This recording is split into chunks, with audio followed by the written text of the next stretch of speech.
آیات ہیں جن میں قرآن نے اپنے وہ 10 احکام بیان کیے ہیں جن کے نتیجے میں کبائر پیدا ہوتے ہیں، بنیادی احکام۔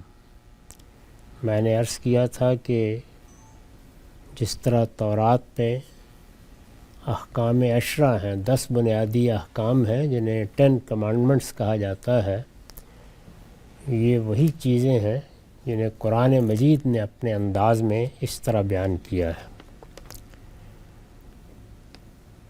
ہم اب جس حکم کا مطالعہ کر رہے ہیں یہ 5واں حکم ہے۔ 4 احکام اس سے پہلے زیر بحث آ چکے ہیں۔ 5ویں حکم کا تعلق انسانی جان کی حرمت سے ہے۔ ہم نے اس کے مطالعے کی ابتدا کر دی تھی اور بعض بنیادی چیزیں سمجھ لی تھیں۔ الفاظ یہ ہیں کہ وَلَا تَقْتُلُوا النَّفْسَ الَّتِي حَرَّمَ اللَّهُ إِلَّا بِالْحَقِّ وَمَنْ قُتِلَ مَظْلُومًا فَقَدْ جَعَلْنَا لِوَلِيِّهِ سُلْطَانًا فَلَا يُسْرِفْ فِي الْقَتْلِ إِنَّهُ كَانَ مَنْصُورًا۔ خدا نے جس جان کی حرمت قائم کر دی ہے اسے ناحق قتل نہ کرو، اور یاد رکھو کہ جو مظلومانہ قتل کیا جائے اس کے ولی کو ہم نے اختیار دے دیا ہے، سو وہ قتل میں حد سے تجاوز نہ کرے، اس لیے کہ اس کی مدد کی گئی ہے۔ میں نے عرض کیا تھا کہ انسانی جان کسی حال میں نہیں لی جا سکتی، اس کی حرمت ہے۔ یہ حرمت ہمارے خالق نے اس کو عطا فرمائی ہے۔ انسانیت کی ابتدا سے یہ حقیقت ہر شخص پر واضح کر دی گئی تھی۔ قرآن مجید نے تورات میں جہاں یہ چیز زیر بحث آئی ہے اس کی طرف بھی اشارہ کیا ہے۔ بنی اسرائیل کے ہاں اس کا حکم جس طرح بیان کیا گیا تھا اس کو بیان ہی نقل کیا ہے، اور یہ بتایا ہے کہ جب پہلا قتل ہوا حابیل اور قابیل کے مابین ایک مناقشے کے نتیجے میں قابیل نے حابیل کو قتل کر دیا، دونوں آدم کے بیٹے تھے، تو اللہ تعالیٰ نے اسی دن سے یہ حقیقت واضح کر دی کہ یہ بڑا جرم ہے، کبیرہ گناہ ہے، کسی انسان کی جان نہیں لی جا سکتی۔ اللہ تعالیٰ نے جتنی مہلت کسی کو اس دنیا میں دی ہے اس میں کوئی شخص اس کی طرف انگلی نہیں اٹھا سکتا۔ اللہ ہی زندگی دیتا ہے، اللہ ہی موت کا فیصلہ کرے گا۔ چنانچہ اگر کسی نے آگے بڑھ کر یہ اقدام کیا ہے تو اس نے اللہ کے خلاف بغاوت کر دی ہے۔ لہٰذا یہ ایسا جرم ہے جس کا کسی بندہ مومن کو تصور بھی نہیں کرنا چاہیے۔ اس میں پھر یہ بتایا ہے کہ انسان کی جان 2 صورتوں میں لی جا سکتی ہے، اس کی میں پچھلی نشست میں وضاحت کر چکا ہوں۔ ایک یہ کہ اس نے کسی کو قتل کر دیا اور اب قصاص میں اس کی جان لی جا رہی ہے، یعنی وہ کام جو اس نے دوسرے کے ساتھ کیا ہے، اللہ تعالیٰ کہتے ہیں کہ اب تمہیں حق حاصل ہو گیا ہے کہ تم بھی اس کے ساتھ یہی کام کرو۔ اس کو ہماری تعبیر میں قصاص کہا جاتا ہے، یعنی برابر کا بدلہ لے لینا۔ دوسری صورت یہ بتائی ہے کہ وہ شخص لوگوں کی جان، مال اور آبرو کے درپے ہو جائے، فساد پیدا کر دے۔ اس کو میں نے اپنی کتابوں میں جگہ جگہ واضح کیا ہے کہ قتل سے آگے بڑھے اور دہشت گردی بن جائے، چوری سے آگے قدم رکھے اور ڈاکہ بن جائے، زنا محض رضامندی کا ایک تعلق نہ رہے، وہ عصمت دری اور ریپ کی صورت اختیار کر لے، تو پھر یہ فساد فی الارض ہے، یعنی یہ جرم اب عام جرم نہیں رہا۔ اس طرح کے جرائم کے جو لوگ مرتکب ہو جائیں یا ان جرائم کے لیے نکلیں اور لوگوں کی جان مال آبرو کے لیے خطرہ بن جائے، پھر گرفت میں آ جائے، تو اس طرح کے مجرموں کی بھی جان لی جا سکتی ہے۔ دونوں چیزوں کو بیان کر دیا ہے کہ انہو من قتل نفسا بغیر نفس او فساد فی الارض، دو ہی صورتیں ہیں کہ کسی نے کسی دوسرے کو قتل کر دیا یا اس نے زمین میں فساد برپا کر دیا، جان مال آبرو کے لیے وہ خطرہ بن کے اٹھ کھڑا ہوا۔ یہ دو جرائم ہیں جن میں یہ فرمایا ہے کہ تم کسی کی جان لے سکتے ہو، یا سادہ لفظوں میں کہیے تو قتل کی سزا دے سکتے ہو اس کو۔ اس کے سوا کیپٹل پنشمنٹ، موت کی سزا بھی کسی کو نہیں دی جا سکتی، کیونکہ اللہ تعالیٰ نے اس پر یہ حدود قائم کر دیے ہیں اور خود اپنی کتاب میں قائم کر دیے ہیں۔ تو ایک تو بڑا مسئلہ جو انسانیت کو پیش آیا ہے وہ یہی تھا کہ مجرموں کے ساتھ کیا ہم یہ معاملہ کر سکتے ہیں۔ اس میں پھر بہت سے حدود سے تجاوز بھی ہوا ہے، چنانچہ کبھی ان جگہوں پر جا کر دیکھیے جہاں بادشاہ جس طریقے سے مجرموں سے نمٹتے تھے، اپنے باغیوں کو جس طرح کی سزائیں دیتے تھے، اپنے ساتھ اختلاف کرنے والوں پر جو مظالم ڈھاتے تھے، ان کے عجائب گھر بنے ہوئے ہیں۔ ان کو جا کر دیکھیں تو اندازہ ہوتا ہے کہ اس میں انسان کیسے کیسے حدود سے تجاوز کرتا رہا ہے۔ اور ایک وہ زمانہ ہے کہ اب لوگوں کو بڑا اصرار ہے کہ انسان کی جان نہیں لینی چاہیے، اس نے اگر جرم کا ارتکاب کیا بھی ہے، وہ دوسروں کی جان مال آبرو کے لیے خطرہ بھی بن گیا ہے، تو اس صورت میں بھی جان نہیں لینی چاہیے۔ تو یہ دونوں انتہائیں انسانی تاریخ میں دیکھی جا سکتی ہیں، وہ بھی اور اب یہ بھی۔ قرآن مجید نے اس مسئلے میں اپنا ورڈکٹ دیا ہے اور یہ بتا دیا ہے کہ بے شک انسانی جان کو حرمت حاصل ہے۔ یہ نہیں کیا جا سکتا کہ میں ناراض ہو گیا اور آپ ناراض ہو گئے اور بادشاہ سلامت کی زمین پر شکن آ گئی اور وہ کسی کی جان لے لے۔ جان لینے کے لیے یہ دو چیزیں ضروری ہیں، تو یہ حد قائم کر دی گیا اس میں۔ یہ بتانے کے بعد اب یہ کہا ہے کہ ایک بات اور بھی سن لو، دو صورتیں ہو سکتی ہیں۔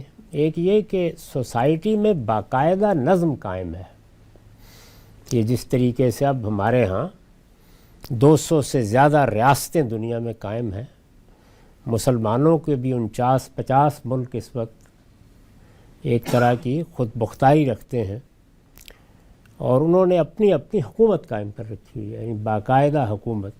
یہ ویسے تو انسانی معاشرے میں کسی نہ کسی درجے میں ہر وقت وجود میں آ جاتی ہے، اس لیے کہ یہ ہوا اور پانی کی طرح کی ضرورت ہے۔ انسان اپنے ارادہ و اختیار کو غلط استعمال کرتا ہے، اس کے لیے پہلے دن سے یہ ضرورت پیدا ہو گئی کہ کوئی نظم ہونا چاہیے، ورنہ انسان مجرموں کے حوالے ہو جائے گا۔ تو ریاست انسان کی ضرورت سے پیدا ہوئی ہے، یہ کوئی مذہبی مسئلہ نہیں ہے، جیسے کھانے پینے کی ضرورتیں ہیں ایسی یہ بھی ضرورت ہے، بالعموم ہوتی ہے۔ لیکن ایسا بھی ہو سکتا ہے کہ کچھ ابتدائی نوعیت کے قبائلی معاشروں میں کوئی باقاعدہ حکومت نہ ہو۔ رسالت مآب صلی اللہ علیہ وسلم کے عرب میں یہی صورتحال تھی۔ اسی طرح جو یورپ کے قبائلی علاقے تھے وہاں بھی کم و بیش ایسا ہی تھا۔ ہمارے اپنے قبائلی علاقوں میں ابھی تک ہم ایک تعبیر استعمال کرتے رہے آزاد علاقے، اس کا مطلب یہی ہوتا ہے کہ وہ باقاعدہ نظم حکومت کے تحت نہیں ہے، یعنی ایک انہوں نے چھتری سی تو قبول کر رکھی ہوئی ہے، لیکن یہ کہ باقاعدہ کسی نظم کے تحت نہیں ہے۔ حال میں جو فیصلے چند کیے گئے ہیں، اور یہ چند برس پہلے کی بات ہے، اس سے قبل ہمارے قبائلی علاقے اگر وہاں کوئی جرم ہو جائے تو نہ ہمارے عام نظام کی گرفت میں لائے جا سکتے تھے، نہ ہماری عدالتوں کی وہاں تک رسائی تھی، یعنی سپریم کورٹ، ہائی کورٹ کے دائرے سے باہر تھے وہ علاقے۔ تو ایسا ہوتا ہے بعض اوقات کہ کسی جگہ لوگوں نے ابھی باقاعدہ حکومت کو قبول نہیں کیا ہوتا، قبائلی سا ایک نظام ہوتا ہے جیسے عرب میں تھا. تو اس میں اللہ تعالیٰ نے یہ سورہ نازل کی ہے. یعنی ابھی مسلمانوں کی حکومت نہیں قائم ہوئی، مکے ہے، بنی اسرائیل سورہ ہے. تو فرمایا کہ اس میں بھی قتل ایسا جرم ہے کہ اس معاشرے میں بھی جہاں ابھی کوئی باقاعدہ حکومت نہیں ہے، ہم نے مقتول کے اولیاء کو اختیار دے دیا. یعنی اگر کسی کا بیٹا قتل کر دیا ہے، تم نے کسی کا باپ قتل کر دیا ہے، تو اس کو ہم نے حق دے دیا ہے کہ وہ تمہارے خلاف اقدام کر سکتا ہے. تو اس کو اس طرح بیان کیا ہے کہ یاد رکھو جو مظلومانہ قتل کیا جائے. یعنی پہلی بات تو یہ ہے کہ کوئی سبب نہیں ہے، اور سبب وہی دو ہو سکتے ہیں، اس کے علاوہ کوئی اور سبب ہو نہیں سکتا. اگر ان دو وجوہ کے علاوہ کسی کو قتل کر دیا ہے تو یہ قتل ناحق ہے اور مظلومانہ قتل ہے. تو فرمایا کہ اگر کسی کے ساتھ یہ معاملہ ہوا ہے تو فقط جعلنا لولیہ سلطانہ، تو اس کے ولی کو ہم نے اختیار دے دیا ہے، وہ کارروائی کرنا چاہے تو کر سکتا ہے. قبائلی معاشرے میں ایسا ہی ہوتا بھی تھا. یعنی لوگ اپنے قبیلے کے لوگوں کو لے کے، یا کوئی ایک فرد جس میں ذرا تحور ہوتا تھا، فتوت ہوتی تھی، وہ نکل کھڑا ہوتا تھا کہ مجھے تو بدلہ لینا ہے اپنا ہر حال پہ. تو ارشاد فرمایا کہ حق ہے یہ. لیکن اب یہ چونکہ باقاعدہ حکومت نہیں ہے، باقاعدہ حکومت کے ہاتھ میں بھی معاملات نہیں ہیں، کوئی عدالتی کارروائی بھی نہیں ہو سکتی، تو بندے کو خطاب کر کے کہا ہے سو وہ قتل میں حد سے تجاوز نہ کرے. یعنی ایسا نہ کرے کہ جب اللہ نے اختیار دیا ہے تو اب میں جی بھر کے اپنے انتقام کی آگ سرد کروں گا. نہیں، اس کو معلوم ہونا چاہیے کہ جس طرح وہ ایک بڑے ظلم کا ارتکاب کر بیٹھا ہے، اب یہ آتش انتقام میں کہیں اس کو بجھانے کے لیے اس سے بھی زیادہ برا اقدام نہ کر بیٹھے. تو اس کے لیے لفظ استعمال کیا ہے فلا یسرف فی القتل. اس سے ایک اور بات بھی اچھی طرح سمجھ لیجئے، اور وہ یہ کہ معاشرے کی جو حالت اس وقت ہے جو ہم دیکھ رہے ہیں، جس میں جس طرح کہ میں نے عرض کیا، دنیا کے بہت بڑے حصے میں 200 سے زیادہ ریاستیں وجود میں آ گئی ہیں، باقاعدہ حکومتیں ہیں، باقاعدہ نظم ہے، افواج ہے، پولیس ہے، اسی طرح سے عدالتیں قائم ہیں، ان کے پروسیجر بن گئے ہیں. ابھی بھی آپ ان جگہوں پہ جائیں جہاں پر لوگوں نے تمدن کو قبول نہیں کیا، تو وہاں وہ اسی طرح قبیلوں کی صورت میں رہ رہے ہیں، ابھی بھی ہیں دنیا میں. تو ایک زمانے میں تو بہت جگہوں پر اسی طرح لوگ رہتے تھے. تو اس میں جو مذہب ہے وہ تو یہ نہیں کرے گا کہ ایک خاص تمدنی حالت سے اپنی بات شروع کرے، وہ ہر ایک کے لیے ہے. یعنی اس کا پیغام جس طرح میرے لیے ہے، آپ کے لیے ہے، دنیا کے کسی متمدن ترین ملک میں رہنے والے کے لیے ہے، اسی طرح سے کسی جنگل میں آباد قبیلے کے لیے بھی ہے.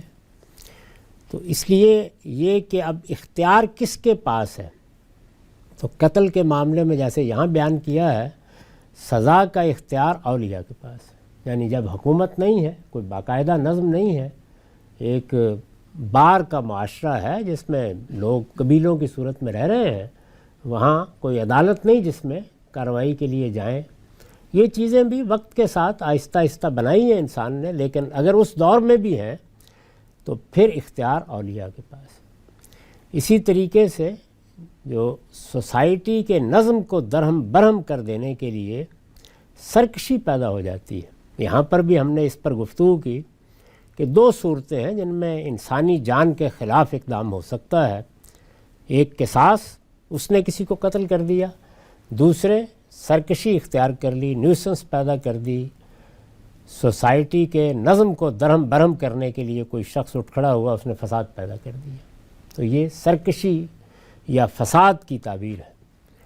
یہی فساد گھر میں پیدا ہو جائے تو اولاد پیدا کرے گی، یا میاں بیوی کے تعلق میں بیوی پیدا کرے گی، اس میں بھی سزا کا اختیار دے دیا گیا ہے. جیسے جیسے ریاست وجود میں آتی ہے تو یہ اختیار منتقل ہونا شروع ہوتا ہے. یعنی اب کیا ہوا ہے، جیسے ہی تمدن ایک خاص جگہ پہ پہنچا ہے تو مثال کے طور پر یہ قانون سازی ہو گئی کہ کہ نہیں اب والدین بھی بچوں کو سزا نہ دیں، جبکہ ابتدا یہیں سے ہوئی ہے۔ جو سوسائٹی کا الہی نظم ہے جو خدا نے قائم کیا ہے، جس کے لیے ریاست عدالت کی ضرورت نہیں ہے، وہ وہی ہے جس زمانے میں غلامی تھی تو بعض اس طرح کے تعزیری اختیارات آقاؤں کو دے دیے گئے، اسی طرح سے شوہر بیوی میں اس کی تقسیم کر دی گئی، والدین کو دے دیے گئے، یہاں مقتول کے اولیاء کا اختیار بیان ہوا ہے۔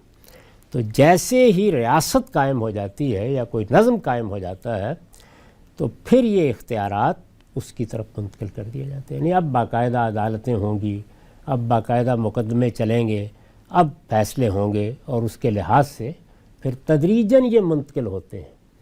اس وقت کی صورتحال کو دیکھ کر ماضی میں نہیں جانا چاہیے، ماضی کے اپنے مسائل ہیں اور اس دور کے اپنے مسائل ہیں۔ تو اب ریاستیں بن گئیں، تو یہ آیات جب نازل ہوئی ہیں اس وقت مکے میں ابھی کوئی ریاست کوئی نظم نہیں تھا، تو یہاں پر اولیاء کو اختیار دیا کہ تم انتقام میں جا سکتے ہو اور بدلہ لے سکتے ہو، اور فرمایا کہ یہ اختیار میں نے دیا ہے۔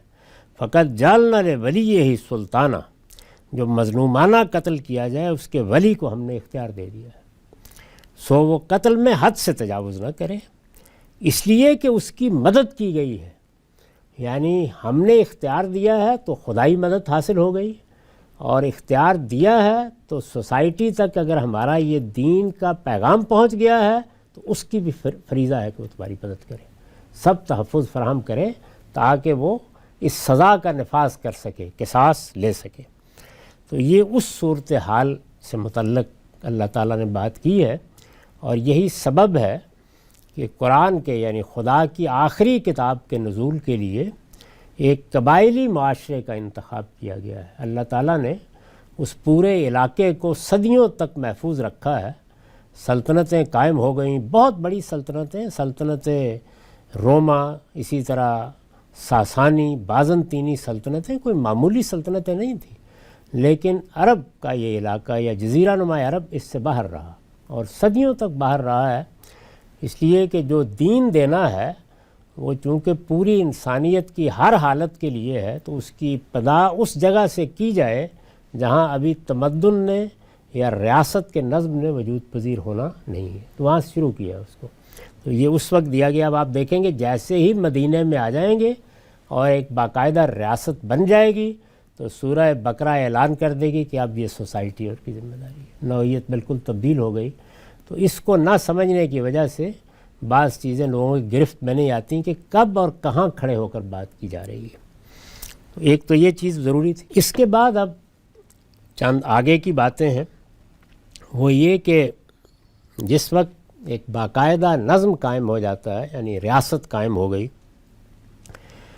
یا ایک معاشرہ واقعی وجود پذیر ہو گیا ہے، تو قتل کے جرم کی کیا نوعیت ہے، یہ گفتگو کرنے کی اس لیے ضرورت ہے کہ اس میں ایک بڑی غلط فہمی واقع ہو گئی ہے، اور وہ غلط فہمی یہ ہے کہ قتل کا معاملہ ہماری فقہ میں اللہ تعالیٰ سے متعلق تو ہے، یعنی وہ بات تو قرآن نے واضح کر دی کہ قیامت میں جو ایک بڑا مقدمہ پیش ہوگا وہ یہی قتل کا مقدمہ ہے۔ اگر کسی نے کسی کی جان لے لی ہے تو اس کی سزا بھی بیان کر دی گئی ہے کہ یہ سزا وہی ہے جو خدا کا انکار کر دینے، خدا کے پیغمبروں کا انکار کر دینے، جانتے بوجھتے انکار کر دینے کی سزا ہے، اور وہ ابدی جہنم ہے۔ یہ قرآن نے بیان کر دیا۔ تو اللہ تعالیٰ کے ہاں اس کی سزا کو تو سب مانتے ہیں، لیکن دنیا میں یہ سزا کس کا حق ہے؟ تو ہماری فقہ نے اس کو ان آیات کی وجہ سے اولیاء کا حق قرار دے دیا۔ اس میں کوئی شبہ نہیں ہے کہ جس وقت سوسائٹی میں کوئی باقاعدہ نظم قائم نہیں ہے تو یہ اولیاء کا حق ہے، لیکن جس وقت باقاعدہ نظم قائم ہو جائے تو پھر سورہ بقرہ میں قرآن نے واضح کر دیا ہے کہ یہ 3 اعتبارات سے دیکھا جائے گا، یعنی جب قتل کا جرم ہوا ہے تو مجرم کس کس کا مجرم ہے؟ ایک وہ اولیاء کا مجرم ہے، یعنی جو مقتول کے وارث ہیں ان کا مجرم ہے، ایک وہ معاشرے کا مجرم ہے، 2 وہ خدا کا مجرم ہے، 3 تینوں کے الگ الگ معاملات ہیں، تینوں کو الگ الگ طریقے سے اب بیان کیا ہے۔ تو یہ میں نے اس کی وضاحت کیا، آگے میں نے لکھا ہے، اس سے معلوم ہوا کہ اس جرم کے مرتکبین کا معاملہ صرف اللہ تعالیٰ کے ساتھ یا معاشرے اور حکومت کے ساتھ نہیں ہے، مقتول کے اولیاء کے ساتھ بھی ہے۔ یعنی جب جرائم ہوتے ہیں تو ایک بڑی چیز جو فلسفہ قانون میں طے کرنا پڑتی ہے وہ یہ ہے کہ یہ کس کا حق تلف ہوا ہے۔ جب کسی شخص کو قتل کر دیا گیا ہے تو جس ماں کا بیٹا قتل ہوا ہے اس کا حق تلف ہوا ہے، اسی سے آپ دوسرے اعزاء کو اور وارثوں کو قیاس کر لیجیے۔ معاشرے کا بھی حق تلف ہوا ہے، یعنی اس آدمی نے قتل کر کے معاشرے کی زندگی کو خطرے میں ڈال دیا ہے، یعنی اب کوئی بھی اپنے آپ کو محفوظ نہیں محسوس کرے گا، جس کا جی جائے اٹھ کے کر دے۔ تو معاشرے کا بھی حق تلف ہوا ہے اور اللہ تعالیٰ کا بھی حق تلف ہوا ہے۔ اللہ نے بندے بنائے، موت و حیات اپنے ہاتھ میں رکھی، اس شخص نے آگے بڑھ کر وہ کام کر ڈالا ہے جو خدا کے فرشتوں کو کرنا تھا، تو یہ کیا کیا اس نے؟ تو تینوں کا حق تلف ہوا ہے۔ تو قتل کا معاملہ یہ ہے۔ اس سے معلوم ہوا کہ اس جرم کے مرتکبین کا معاملہ صرف اللہ تعالیٰ کے ساتھ، یعنی صرف اللہ کا حق نہیں تلف ہوا، اللہ تعالیٰ کا ہوا ہے، یا معاشرے اور حکومت کے ساتھ نہیں ہے بلکہ مقتول کے اولیاء کے ساتھ بھی ہے۔ جو مسلمانوں کی تہذیب کے زوال کے بعد اب نیا قانون یا نظم وجود میں آیا ہے وہ اس تیسری چیز کو تسلیم نہیں کرتا۔ یعنی ہمارے فقہا اولیاء کا حق مانتے ہیں، خدا کا مانتے ہیں، لیکن وہ معاشرے کا حق نہیں مانتے اس معاملے میں، اور جدید قانون اولیاء کا حق نہیں مانتا۔ اللہ تعالیٰ نے تینوں کے بارے میں فرمایا کہ میرا بھی حق ہے، یہ میرا بندہ تھا، معاشرے کا بھی حق ہے، یہ اس کا ایک فرد تھا، تم نے معاشرے کے نظم کو خطرے میں ڈال دیا ہے۔ یہ اولیاء کا بھی حق ہے، یہ کسی کا باپ تھا، کسی کا بھائی تھا، کسی کا بیٹا تھا، تینوں کے حقوق الگ الگ متعین کیے ہیں، اور ہمارے قانون میں اس کو جس طرح بیان کیا وہ میں آگے عرض کروں گا۔ اس سے معلوم ہوا کہ اس جرم کے مرتکبین کا معاملہ صرف اللہ تعالیٰ کے ساتھ یا معاشرے اور حکومت کے ساتھ نہیں ہے، مقتول کے اولیاء کے ساتھ بھی ہے، اور ان کو اللہ نے پورا اختیار دے دیا ہے۔ اب اختیار دے دیا ہے کا کیا مطلب ہے؟ مطلب یہ ہے کہ جس وقت کوئی قتل ہو جائے گا تو پہلا کام تو یہی ہے نا کہ قاتل کو متعین کیا جائے، یعنی یہ تو نہیں ہے کہ اب لوگ اٹھ کھڑے ہوں اور جس کو چاہے مار دیں، کس نے قتل کیا ہے متعین کیا جائے۔ یہ معاملہ بھی اللہ تعالیٰ نے موضوع نہیں بنایا، جس کو ہمارے ہاں قانون، جدید قانون میں پروسیجرل لا کہتے ہیں، اس کو کہیں بھی موضوع نہیں بنایا سوائے چند جگہوں پہ، جیسے مثلا زنا کے بارے میں یہ بتایا کہ اس کے لیے شہادتیں اس تعداد میں ہوں گی، ورنہ بہت کچھ طے کرنا پڑتا ہے۔ جس وقت آپ قانون بناتے ہیں تو صرف یہ کافی نہیں ہوتا کہ یہ اس جرم کی 7 سال سزا ہے، 8 سال سزا ہے، صرف یہ کافی نہیں ہوتا، یہ تعزیرات الگ سے طے کرنا پڑتی ہیں، اور یہ کہ جس وقت کوئی جرم ہو جائے گا تو پھر سزا کس طرح، کس پروسیجر سے گزر کر دی جائے گی، یعنی مقدمہ قائم کیسے ہوگا، گواہ کیسے آئیں گے، کس طرح سے کوئی جرح کرنی ہے تو وہ کی جائے گی، یہ سب معاملات طے کیے جاتے ہیں۔ یہ بالکل ایک الگ چیز ہے، اور ہمارے فقہا نے بھی اس میں بڑی غیر معمولی چیزیں کی ہیں، اور جدید قانون میں بھی اس میں بڑا نفیس کام ہوا ہے۔ یہ جو آپ ہزاروں لاکھوں روپے فیس دے کے وکلاء کو اپنے ذمہ داری دیتے ہیں، اس کی وجہ یہی ہوتی ہے کہ پروسیجرز ہیں، ان کا علم ہونا چاہیے، یعنی کیسے مقدمہ چلے گا، کیسے بات ہوگی، کس طرح سے یہ سب معاملات ہوں گے۔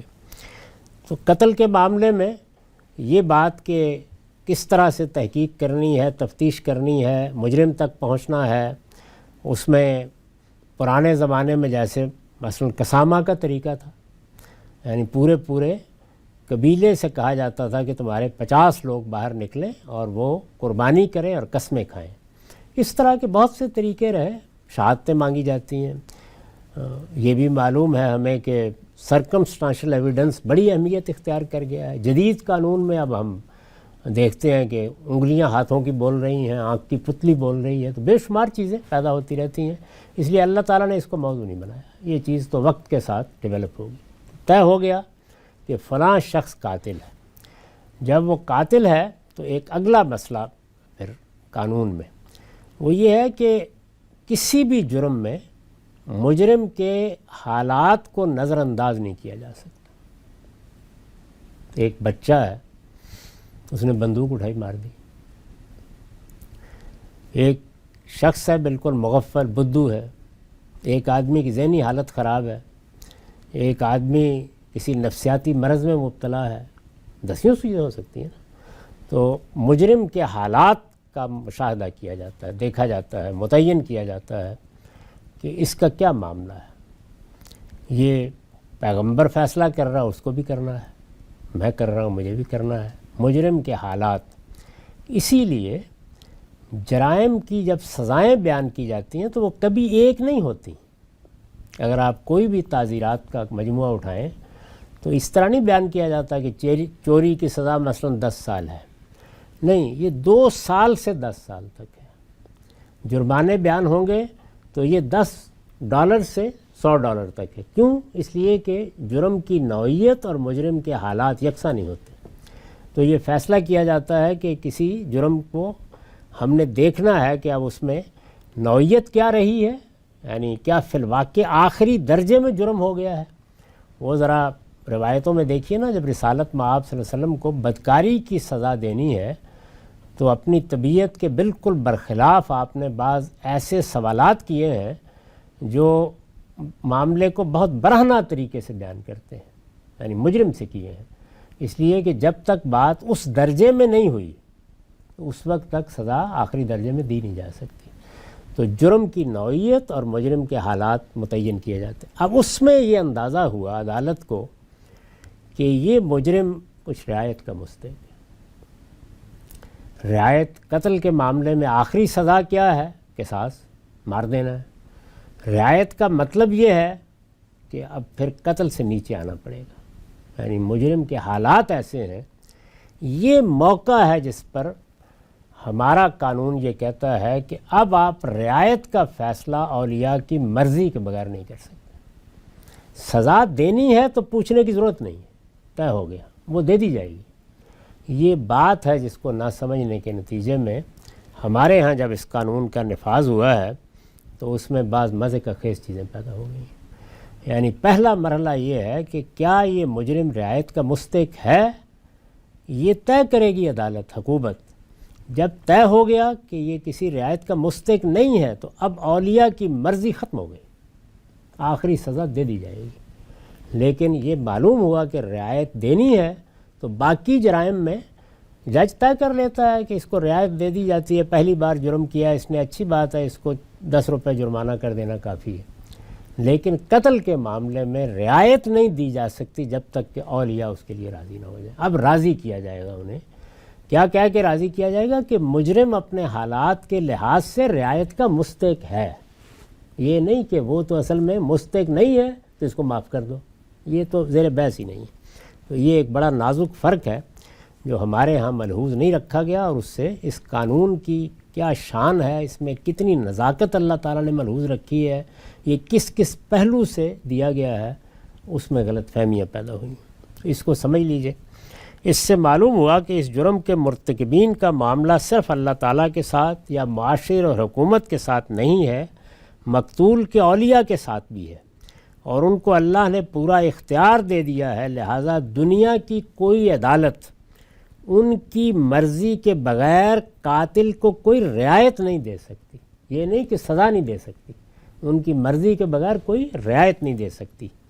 اس کی ذمہ داری ہے، یعنی ہر عدالت کی ذمہ داری ہے کہ وہ اگر قصاص پر اصرار کریں، یعنی اگر مقتول کے اولیاء کہتے ہیں کہ ہم اس رعایت کو قبول نہیں کرتے، ہوا کرے مستحق، تو پھر ان کی مدد کریں اور جو کچھ وہ چاہیں اسے پوری قوت کے ساتھ اور ٹھیک ٹھیک نافذ کر دیں. یعنی پھر کسی کا اختیار باقی نہیں رہتا. تاہم اس کے یہ معنی نہیں ہے کہ مسلمانوں کی کوئی باقاعدہ حکومت اگر کسی جگہ قائم نہ ہو، یعنی ظاہر ہے کہ اللہ تعالیٰ نے تو قانون اس وقت سے دیا ہے جب کہ کوئی حکومت نہیں ہے. تاہم اس کے یہ معنی نہیں ہے کہ مسلمانوں کی کوئی باقاعدہ حکومت اگر کسی جگہ قائم نہ ہو اور قصاص کا معاملہ مقتول کے اولیاء ہی سے متعلق ہو جائے. یعنی اگر یہ صورت ہوگی تو پھر جیسے کہ آیت میں بیان ہوا ہے مقتول کے اولیاء ہی کو قصاص لینا ہے، وہ جائیں گے.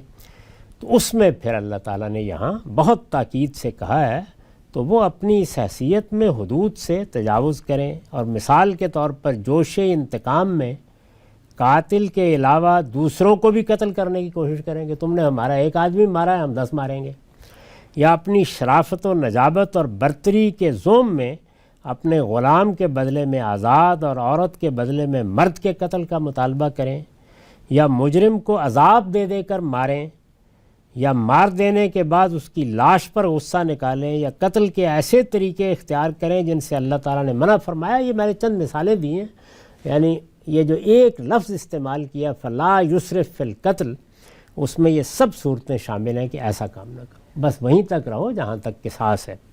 آیت میں فلا یسرف فی القتل، سو وہ قتل میں حد سے تجاوز نہ کرے کہ الفاظ اسی تنبیہ کے لیے آئے۔